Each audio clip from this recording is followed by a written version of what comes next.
ചെമ്പനീർ പൂവിന്റെ ഒരു thrilling episode review ആണ് പറയുന്നത്. അച്ചമ്മയുടെ പിറന്നാൾ ആഘോഷങ്ങളുടെ ആരവങ്ങൾ അടങ്ങിയ സമയം. സന്തോഷവും ചിരിയും നിറഞ്ഞ ആ നിമിഷങ്ങൾക്ക് പിന്നിൽ വലിയൊരു സത്യം ഒളിച്ചുവെച്ച് സച്ചിയും രേവതിയും കാത്തിരിക്കുകയായിരുന്നു. രേവതിയുടെ സ്വർണം മോഷണം പോയതല്ല, മറിച്ച് അത് മറ്റാരോ മാറ്റിവെച്ചതാണെന്നുമുള്ള സത്യം വെളിപ്പെടുത്താനുള്ള പറ്റിയ അവസരമായിരുന്നു അത്. അച്ചമ്മയുടെ മനസ്സ് നോവിക്കാതിരിക്കാൻ വേണ്ടി പിറന്നാൾ കഴിയുന്നതുവരെ കാത്തിരിക്കുന്ന സച്ചി ഇനി മൗനം പാലിച്ചിട്ട് കാര്യമില്ലെന്ന് തീരുമാനിച്ചു. പിറന്നാൾ സമ്മാനമായി അച്ചമ്മ സച്ചിക്കും രേവതിക്കും പാരമ്പര്യമായി കൈമാറിവന്ന സ്വർണ്ണ നാണയങ്ങളും ആഭരണങ്ങളും നൽകി.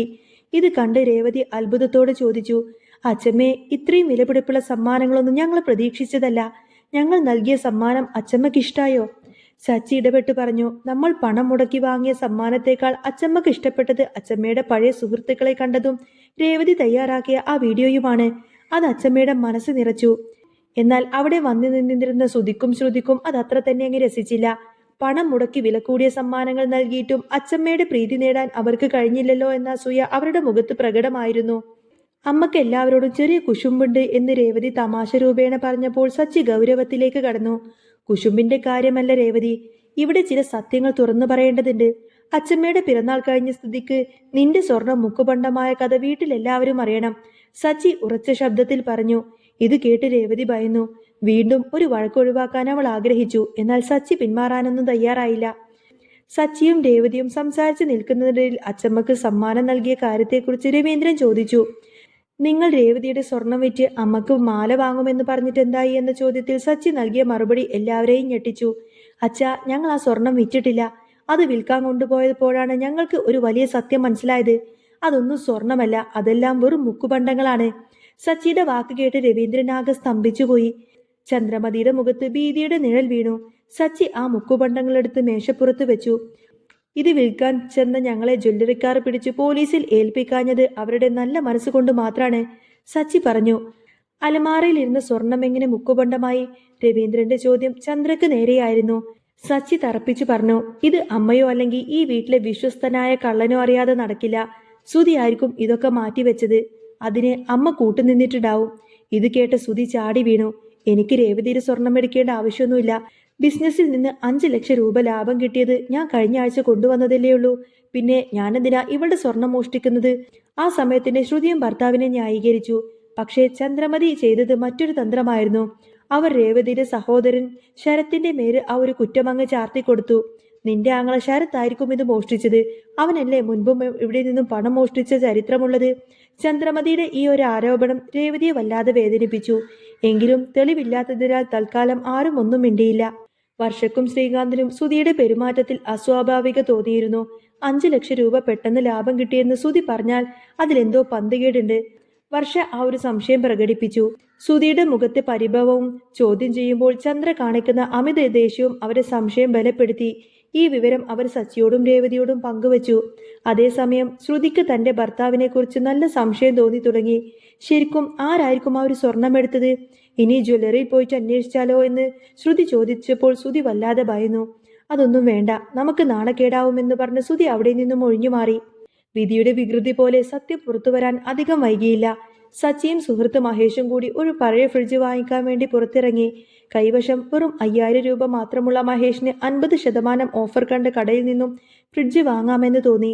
അവർ ആ കടയിൽ കയറി സാധനങ്ങളൊക്കെ നോക്കുന്നതിനിടയിൽ അപ്രതീക്ഷിതമായി പോലീസ് റെയ്ഡ് നടന്നു. മോഷ്ടിച്ച സാധനങ്ങൾ വിൽക്കുന്ന കടയായിരുന്നു അത്. പോലീസുകാർ കട ഉടമകളെയും അവിടെ ഉണ്ടായിരുന്ന സച്ചിയെയും മഹേഷിനെയും പിടികൂടി അവരെ സ്റ്റേഷനിലേക്ക് കൊണ്ടുപോയി. തങ്ങൾ നിരപരാധികളാണെന്ന് പറഞ്ഞിട്ടും പോലീസ് കേട്ടില്ല. അവരെ ലോക്കപ്പിലിട്ടു.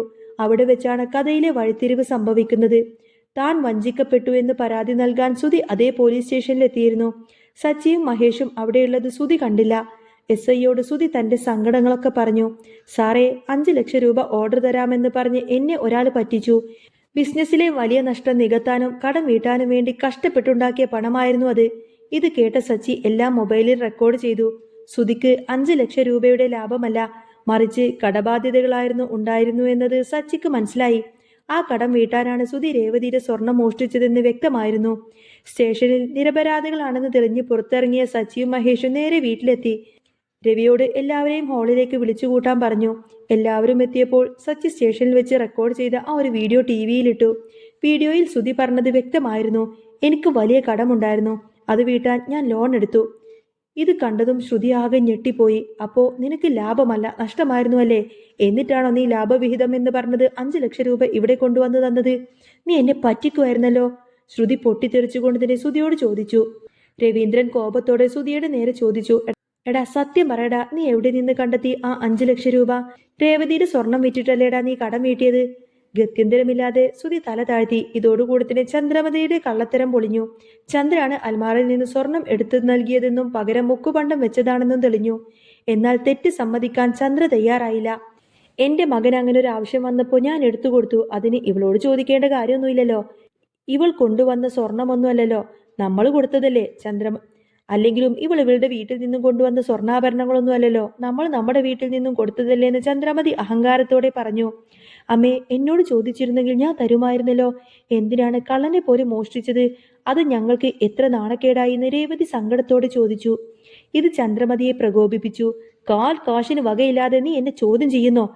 ചന്ദ്രമതി ആക്രോശിച്ചു കൊണ്ട് തന്നെ തന്റെ കയ്യിലുണ്ടായിരുന്ന വളകളെല്ലാം ഊരി രേവതിയുടെ മുഖത്തേക്കങ്ങ് വലിച്ചെറിഞ്ഞു. ഇതാണോ നിനക്ക് വേണ്ടത്? നിന്റെ സ്വർണം ദേ കിടക്കുന്നു, എടുത്തോണ്ടി പോടി എന്നൊക്കെ പറഞ്ഞ് ചന്ദ്രമതി ദേഷ്യത്തോടെ മുറിയിലേക്ക് പോയി. ഈ കാഴ്ച കണ്ട് രവീന്ദ്രൻ ആകെ സ്തംഭിച്ചു നിന്നുപോയി. സ്വന്തം മരുമകളെ തെരുവു പട്ടിയെ പോലെയാണല്ലോ നീ കാണുന്നത്. ഇനി നിന്നോട് എനിക്കൊന്നും പറയാനില്ല എന്ന് പറഞ്ഞ് രവീന്ദ്രൻ ചന്ദ്രമതിയെ തള്ളി പറഞ്ഞു.